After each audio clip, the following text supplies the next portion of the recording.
Good morning, students. Today we will see the formation of female gametophyte, that is gynoecium. Gynoecium is the innermost holes in the structure of flower, that is the female sex organ. The gynoecium represents the female reproductive parts of a flower. It may be monocarpellary, means one pistil, or multicarpellary, means many pistils. In multicarpellary, the pistils may be fused in one bundle, that is syncarpus, or that may be free, that is apocarpus condition. Each pistil consists of stigma, style, and ovary. Function of stigma: that act as a platform to receive the pollen grains after pollination. Style is elongated slender part below the stigma which connects the stigma with ovary.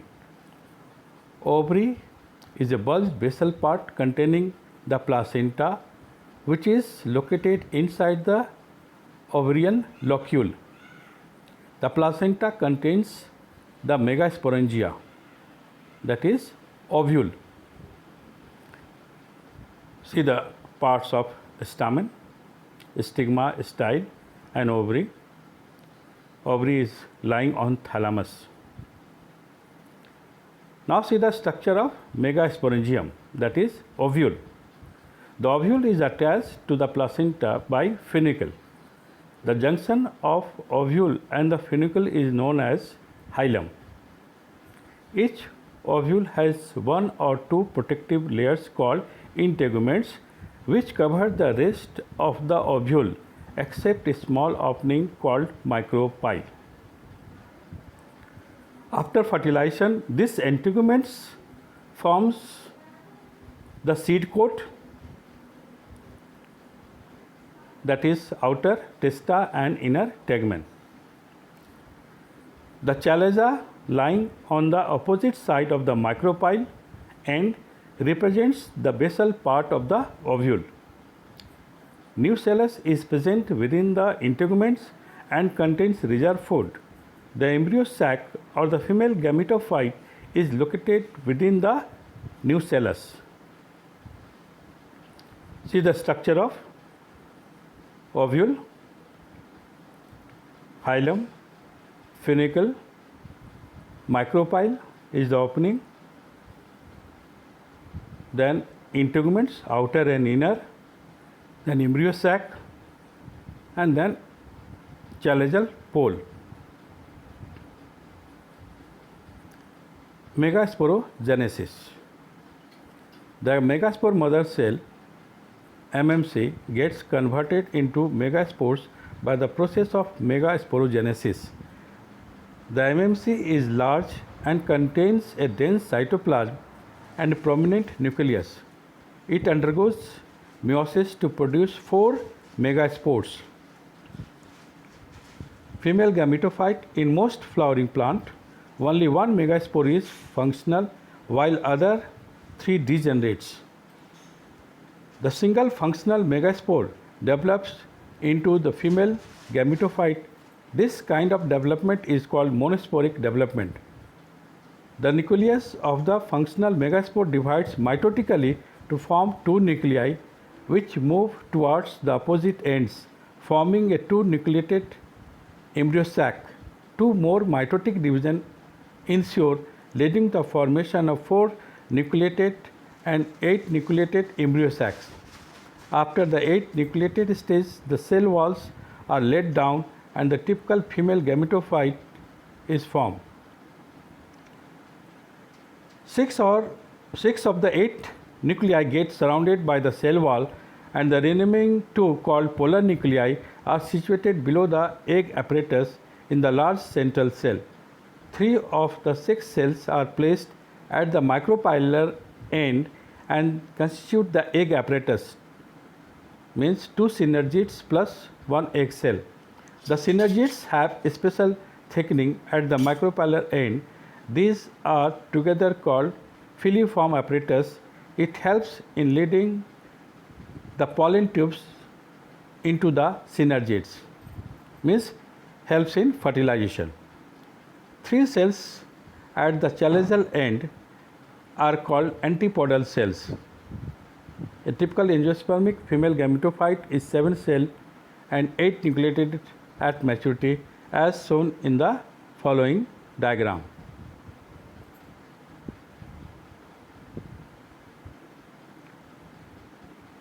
Now see the pollination. It is a process of transfer of pollen grains from anther to the stigma. Depending on the source of pollen, pollination can be divided as follows. Autogamy. It is the transfer of pollen grains from anther to the stigma of the same flower. Autogamy requires the anther and the stigma to lie close. It also requires synchrony in the pollen release and the stigma receptivity. Plants like Viola, oxalis, etc. produce two kinds of flowers: Chesmogamous flower with exposed anther and stigma, and Clistogamous flowers which do not open at all and only autogamy occurs. Means Clistogamous flowers are closed flower, and within the flower only the autogamy takes place.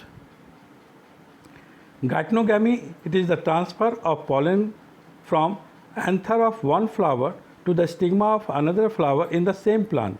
Genetically, it is similar to autogamy, but it requires pollinating agents. Xenogamy, it is the transfer of pollen grains from the anther to the stigma of different plants. Pollination causes genetically different types of pollen to brought to a plant. Agents of pollination. Plants use air, water as abiotic agents, animals, insects as biotic agents for pollination. Pollination by wind. It is the most common form of abiotic pollination. Plants possesses well exposed stamens and large feathery stigma. Pollen should be light and non-sticky to be carried easily by winds.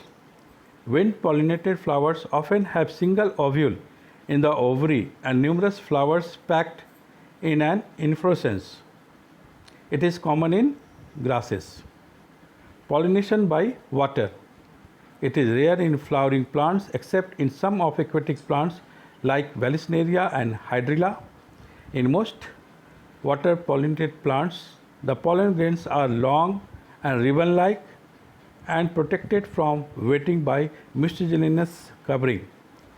In a majority of water plants like water hyacinth and water lily, flowers emerge above the water level, are pollinated by insects. Pollination by animals. Majority of flowers plants use butterflies, bees, wasps, etc. for pollination. Most of the insect pollinated flowers are large, colorful, fragrant, and contains nectar to attract the animal pollinators. These are called floral rewards. Floral rewards can be in the form of providing safe place to lay eggs. Example, the tallest flower, Amorphophallus. A symbiotic relationship exists between the plant Yucca and its pollinator moth. The moth is dependent on the plant since the ovary of the plant, and in return the plant is pollinated by the moth. The pollen grains are sticky and get stuck to the body of the pollinator. Outbreeding devices. Repeated self-pollination leads to inbreeding depression. Plants have developed methods to prevent self-pollination. Autogamy is prevented by following ways: pollen release and stigma receptivity, not coordinated different positioning of the anther and the stigma, production of unisexual flowers. Ways to prevent both autogamy and geitonogamy: presence of male and female flowers on different plants, such that each plant is either male or female. The mechanism is present in several species of papaya. Pollen-pistil interactions. Pollination does not always ensure the transfer of compatible pollens. Hence, the pistil has the ability to recognize the right type of pollen to promote post-pollination events. If the pollen is the wrong type, the pistil prevents pollen germination. This interaction is mediated by chemical components of the pollen and the pistil. Pollen-pistil interaction is a dynamic process involving pollen recognition followed by formation or inhibition of the pollen. The pollen tube reaches the ovary and enters the ovule through micropyle. Then through the filiform apparatus it reaches synergids. In this way the pollen tube grows.